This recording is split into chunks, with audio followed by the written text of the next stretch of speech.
tuleb välja, et on väga lihtne lahendus sellele enamus haigustele. Ja ma tean seda ja ma hoian seda endale.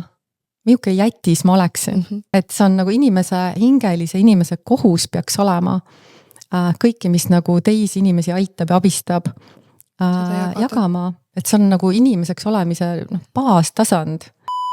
Sest ta vaatas neid tema haiguslugu, vaatab ja loeb, ütleb, et ma lihtsalt ei saa aru.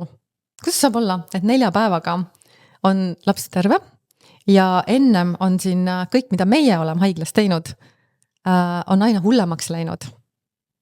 Et kui meil ei olnud enam ühtegi vahendit teda aidata, kuidas see sai olla? Mis on toimunud? Ma ütlen, et see on nii loogiline, ma räägin teile. Ja kui ma hakkasin rääkima siis oli nagu näpud kõrvas ja nõudis, ma lahkuksin kabinetist. Ja ma küsin, kas te ei taha teada, kuidas ta sai terveks, et teised lapsed siin sama koridori peal on ju surevad sama haiguse kätte. Kas te ei taha teada? Kuidas saab olla, et see on joogivee puhastaja ja te raiskate nii palju püssirohtu selle maha tegemiseks, et see peab ikka vägev aine olema küll.